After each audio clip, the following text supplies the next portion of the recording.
let's take a look at what's happening in the world of sports.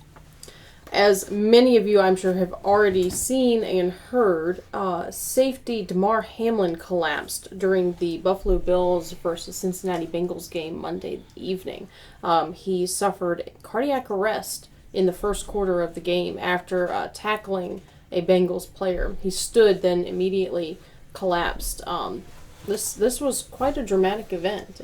I was watching live. I don't know if you were, but I mean it was a very intense moment. Absolutely. I didn't get a chance to watch live, but I did get the chance to actually watch the video afterwards. Very, very scary moment. The unfortunate thing about that is kind of like one of those things where we don't know what we can do to prevent something like that.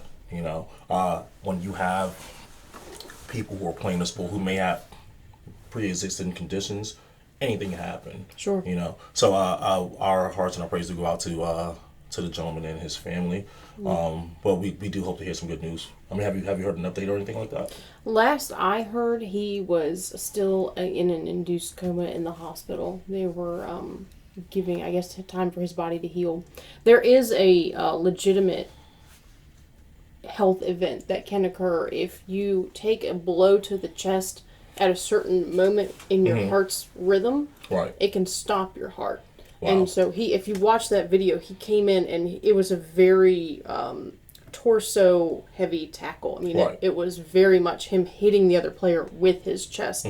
So that very well may have been what happened. I know that they had to work. They did CPR and they also had to defibrillate him on the field. Wow. And bring him back to life. He lay on the field for about 30 minutes before he actually was taken off in the ambulance to University of Cincinnati's Medical Center, which luckily for them is just 2 miles down the road from the stadium. Right. When you have some of the biggest and the fastest athletes in the world moving at such high speeds with such force and intensity, things like that are going to happen. Sure.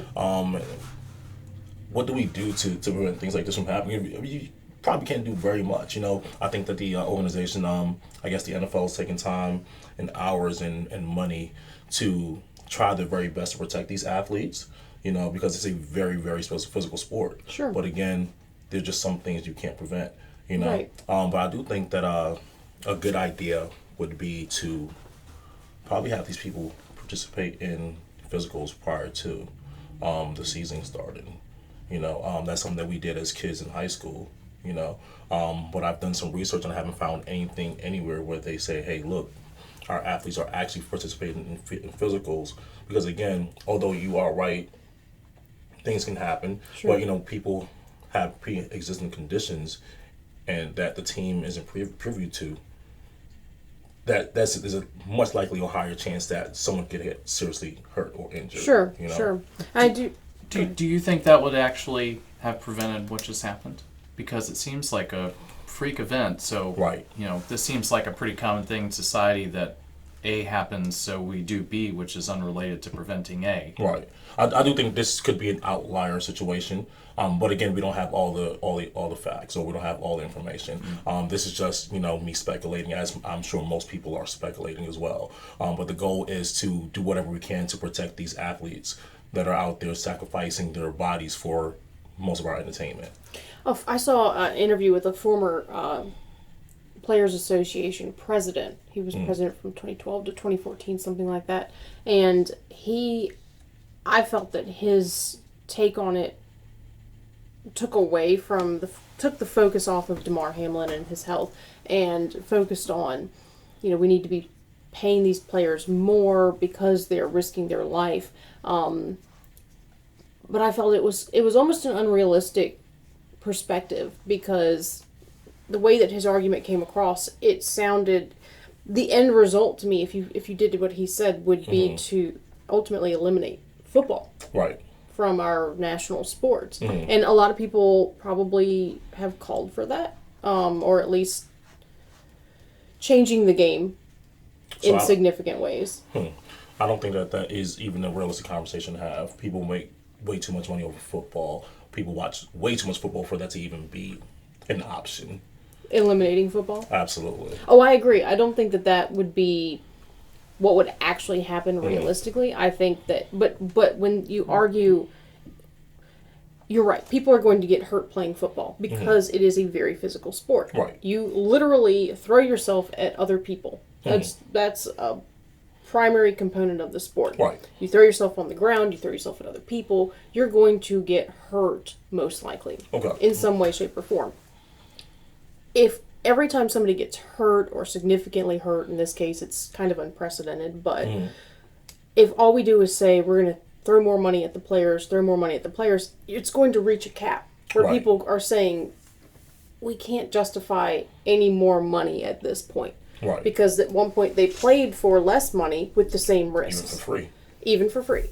So I think it's unrealistic to say we're just going to keep throwing money at it and that's going to, one, solve all the problems, and two, make it okay for these players to get hurt. It's almost like could be an excuse for players. Oh, well, that's okay. They get paid a lot of money. They have access to these medical teams, blah, blah, blah. As if they're not humans. Go ahead, Sam.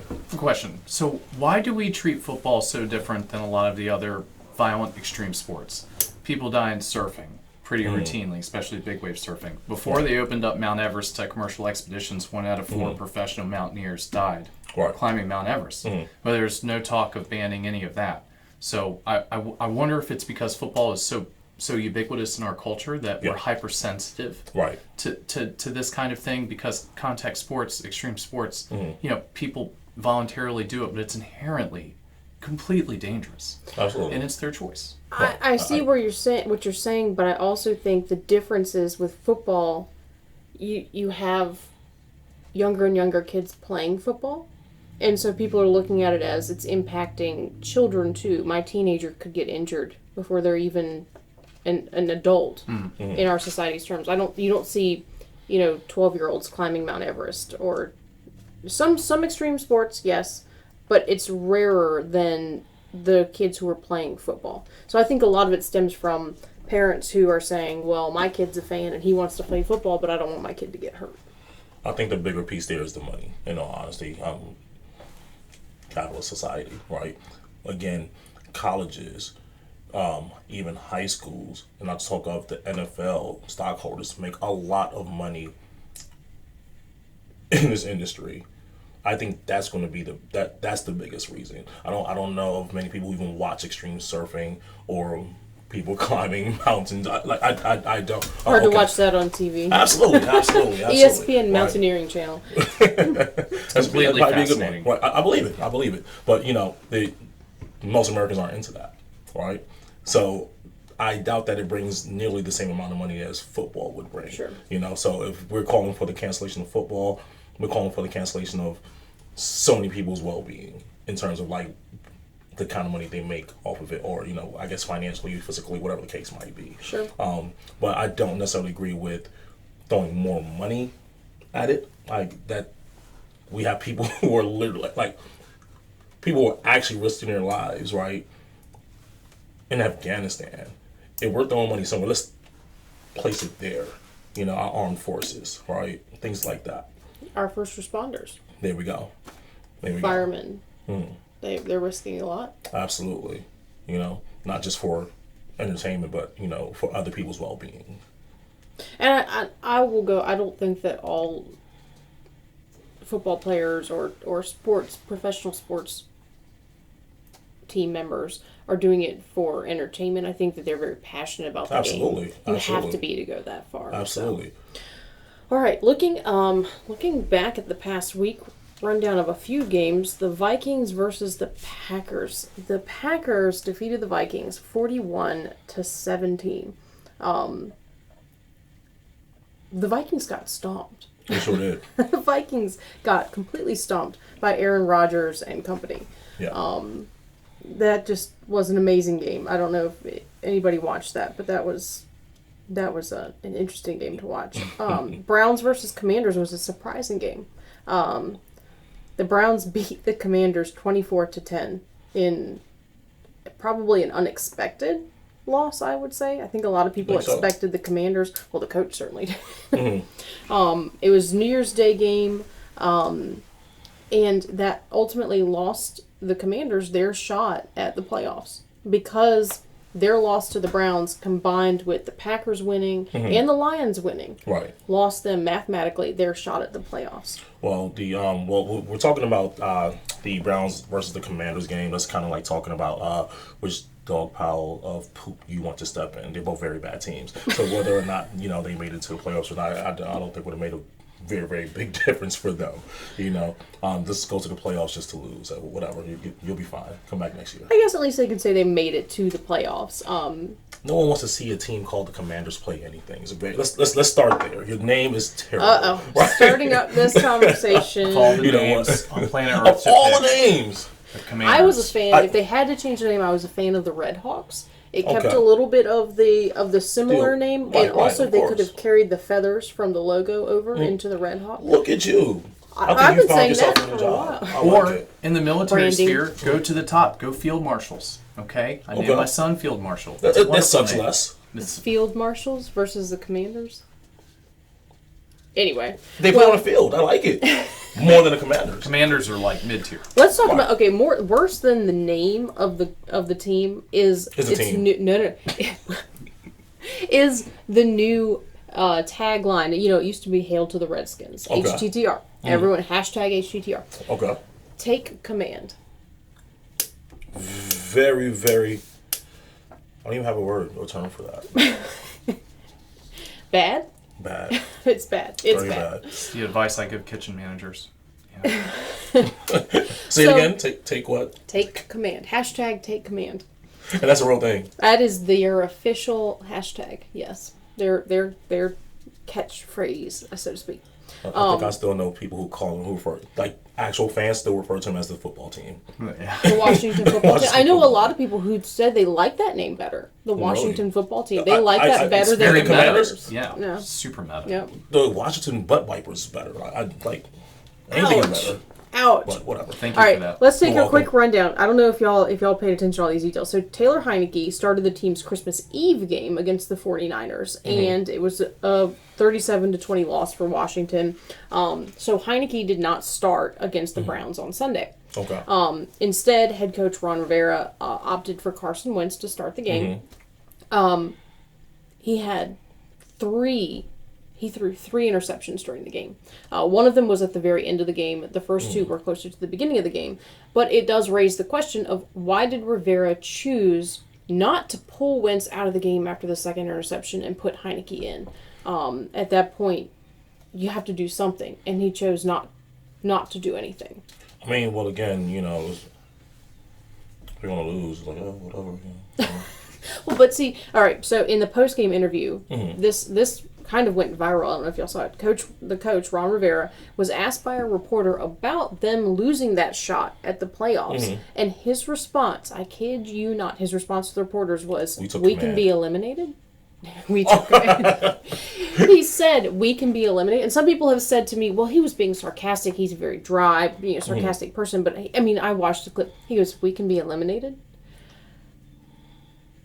The head coach. I'm not really mad at that because that's not like you're trying to win every game regardless of what the scenario is and what the implications and the stakes are. So, it doesn't change your mindset heading into it. Well, but you still should at least be aware of the fact that you could potentially be eliminated in that game. Because maybe you might coach a little differently, or maybe you might push your players a little bit harder. The following day, he followed up and he said that he was unaware of that fact because he was so focused on winning and did not expect to lose. Yeah, I think I'm fine with that. Okay. You can't go into a game saying, well, I don't expect to lose. I don't need to coach today. We're not going to lose. But again, when both of your quarterbacks are below median,